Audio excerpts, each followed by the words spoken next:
the Muslim woman. And each day that goes by, the harder we try in gratitude to Allah. Chosen as part of the best of mankind, we spread the word of Islam.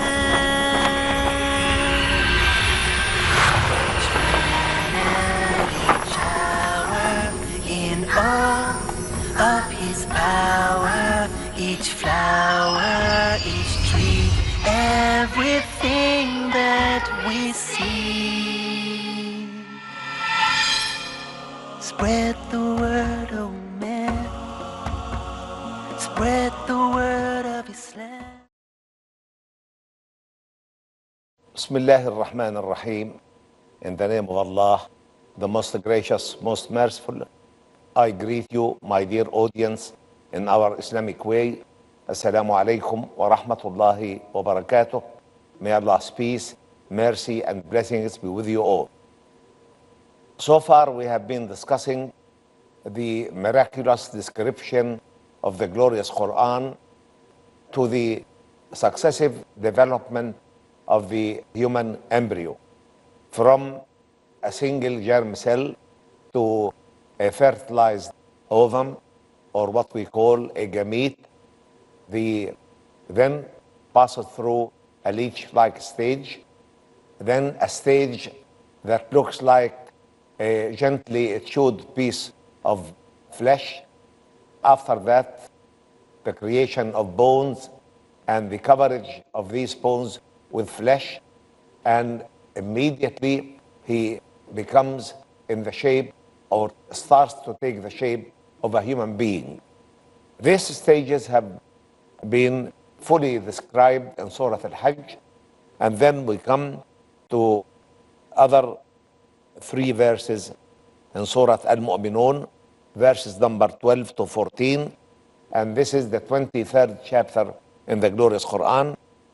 These verses read, Bismillah ar-Rahman ar-Rahim, وَلَقَدْ خَلَقْنَا الْإِنسَانَ مِنْ سُلَالَةٍ مِنْ طِينٍ ثُمَّ جَعَلْنَاهُ نُطْفَةً فِي قَرَارٍ مَكِينٍ ثُمَّ خَلَقْنَا النُّطْفَةَ عَلَقَةً فَخَلَقْنَا الْعَلَقَةَ مُضْغَةً فَخَلَقْنَا المضغة عظاما فكسونا العظام لحما ثم أنشأناه خلقا آخر فتبارك الله أحسن الخالقين. Man we did create from a quintessence of mud.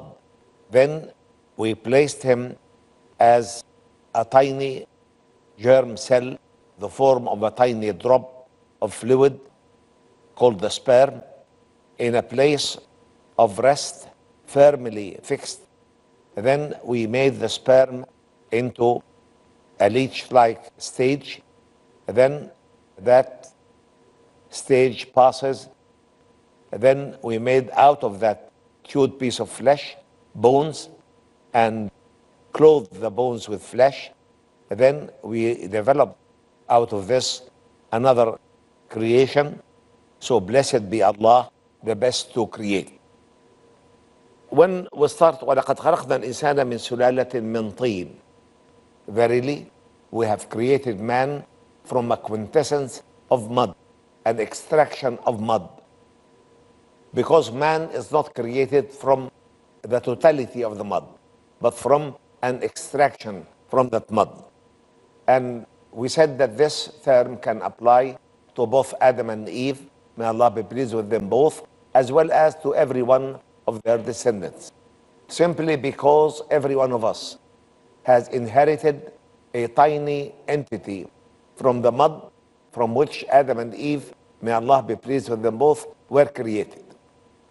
Secondly, our bodies are actually built up from the earth of that planet.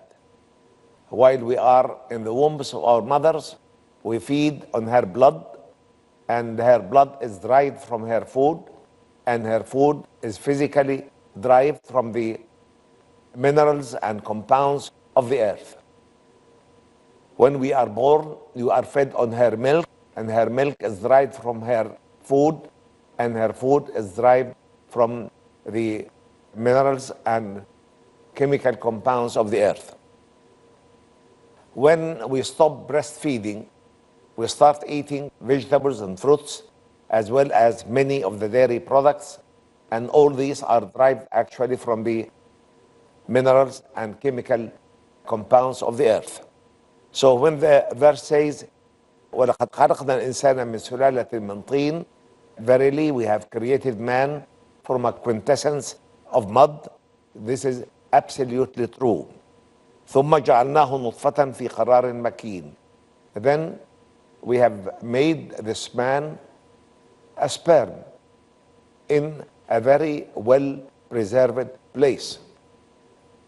And if we see how the womb is beautifully preserved and protected by muscles and girdles of different kinds, we can really see one aspect of the marvels of creation in the protection of the fertilized ovum in the womb of the mother, and initially in preserving the genetic cells and genetic glands, whether in the male or in the female.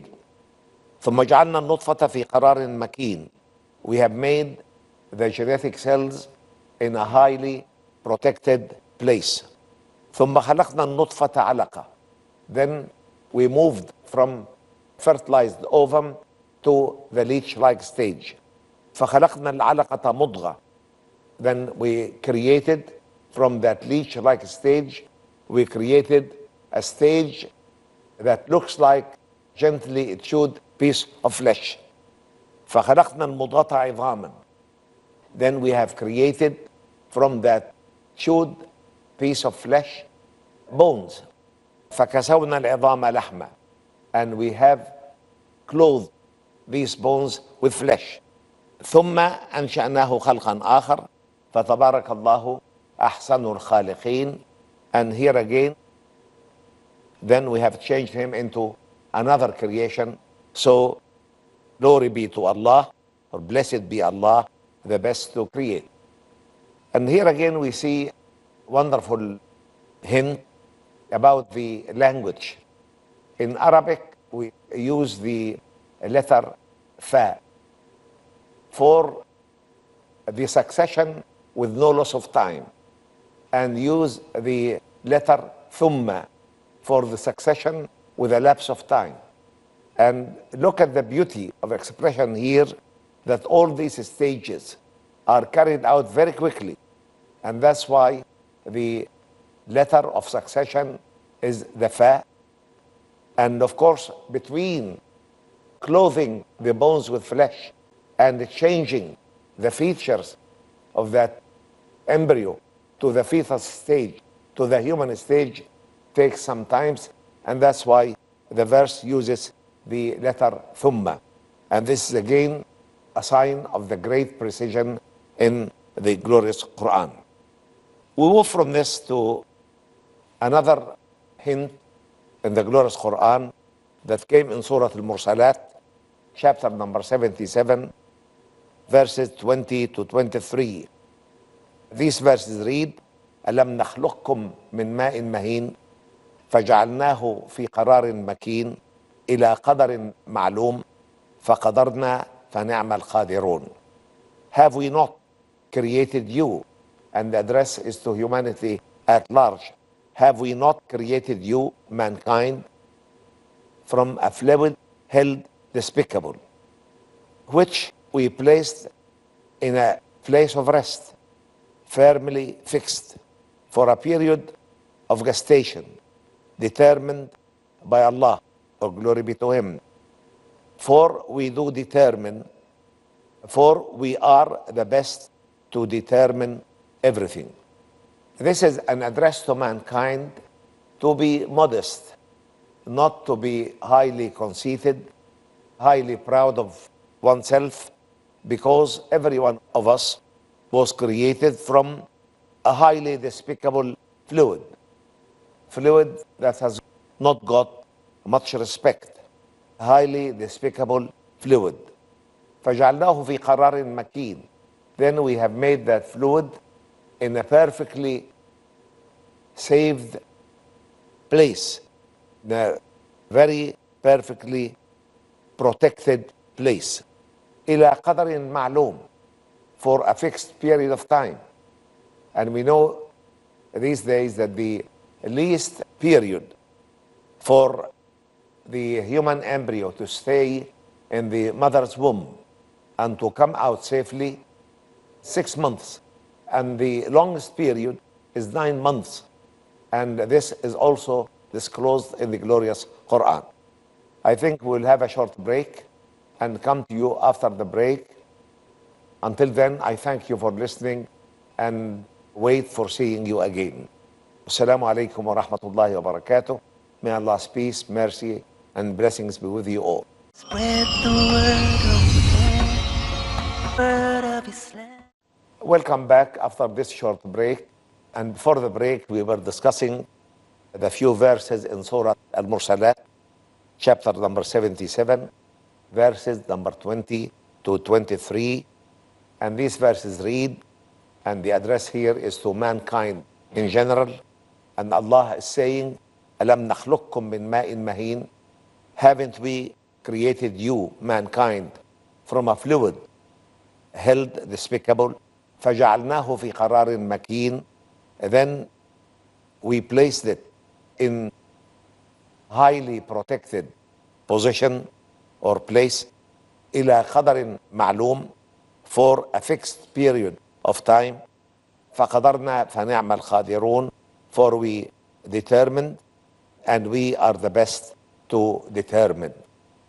And actually these verses are an address to man to be modest, to be humble, not to be proud of yourself and feel conceited and feel above others, because we all have been created from a fluid held despicable.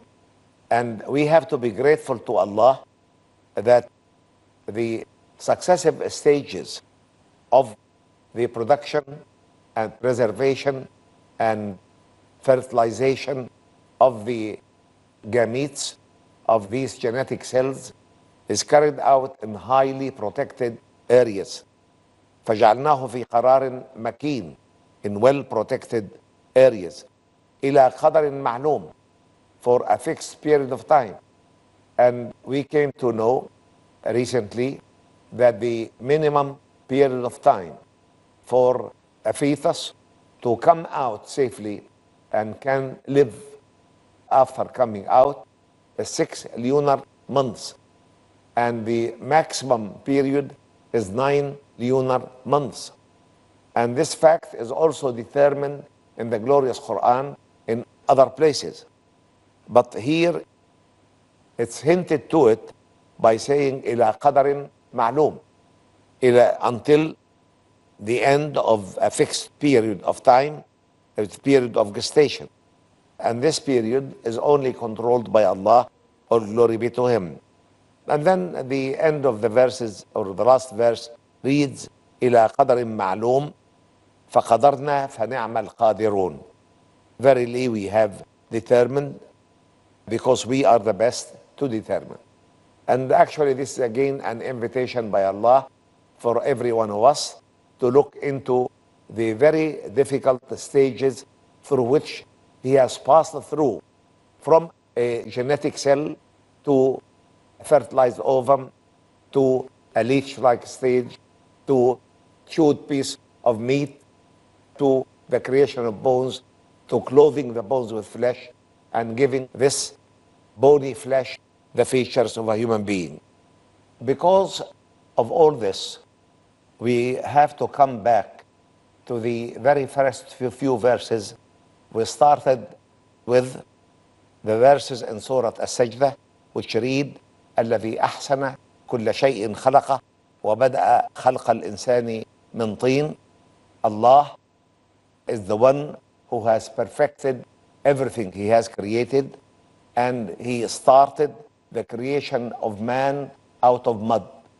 ثم جعل نسله من سلالة من ماء مهين. Then He made the descendants of man from highly despicable fluid. ثم سواه ونفخ فيه من روحه.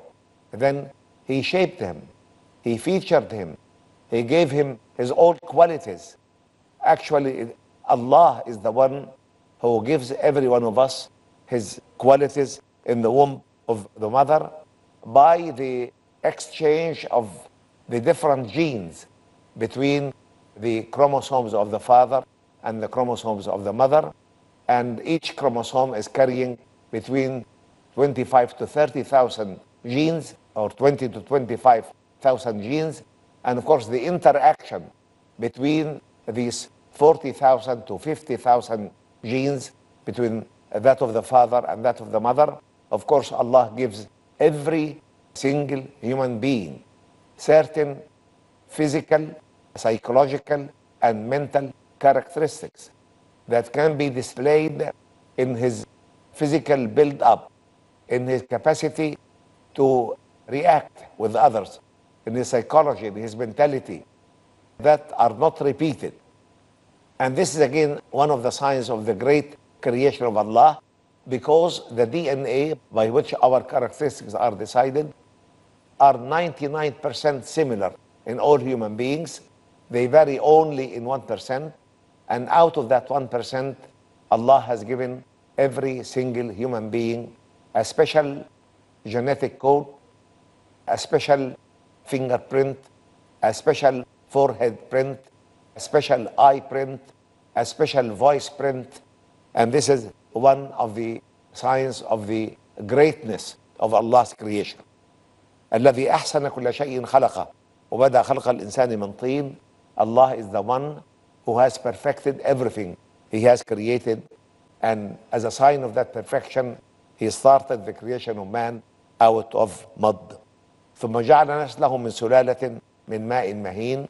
Then, to perfect that process, He made the descendants of man come from a highly despicable fluid.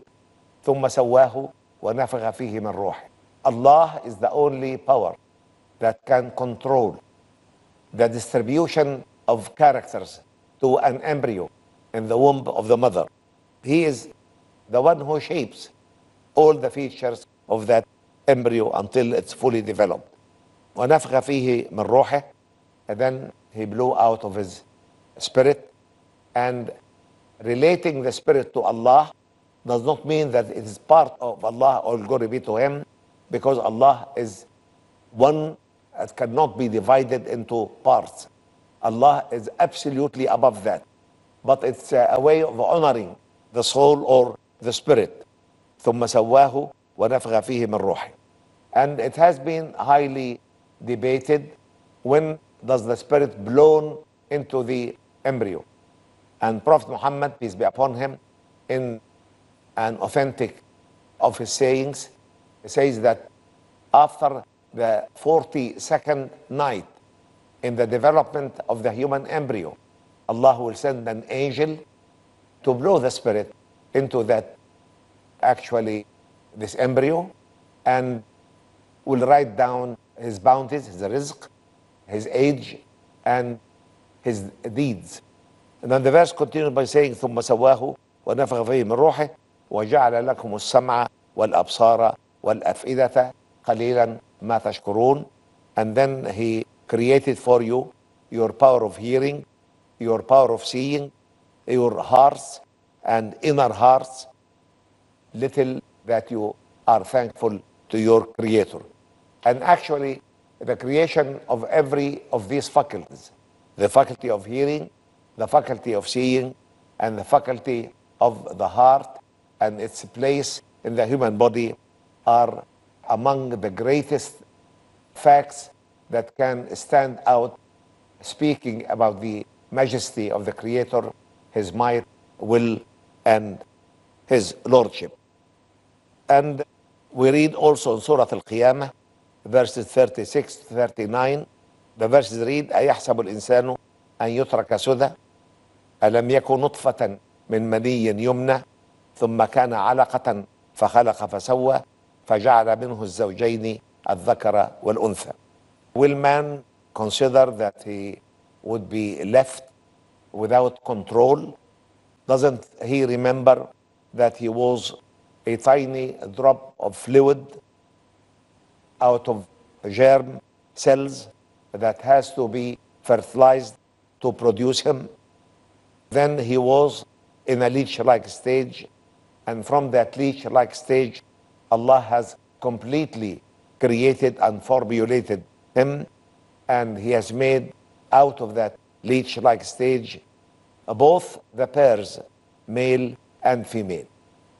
And again, we have to mention here that why Allah mentioned the stage alaqa, the leech-like stage, which is repeatedly mentioned in other verses in the glorious Qur'an, because unless the fertilized ovum and its reproduction and its division, unless this stage of division after the ovum has been fertilized divides in two halves, and one half would be given certain cells that can bore in the lining of the mother's womb until it reaches the blood vessels and feed on it, this embryo can never continue to exist. ثم كان علقة فخلق فسوى. In many of the Quranic verses, Allah emphasizes on this particular stage, al-alaqa, the leech-like stage, because unless the embryo reaches that stage, it can never continue to exist. ثم كان علقة فخلق فسوى, developed in other successive stages, فجعل منه الزوجين الذكر والأنثى, and unless has created the human fetus in both male and female, life on the surface of that planet could have never continued to exist. And inshallah, we'll be continuing with you the discussion of some of the very important notions about man in the glorious Quran. Until we meet in another episode, I thank you for listening and greet you in our Islamic way. Assalamu alaikum wa rahmatullahi wa barakatuh. May Allah's peace, mercy, and blessings be with you all. We are the Muslim Ummah, and each day that goes by, the harder we try. In gratitude we pray to Allah.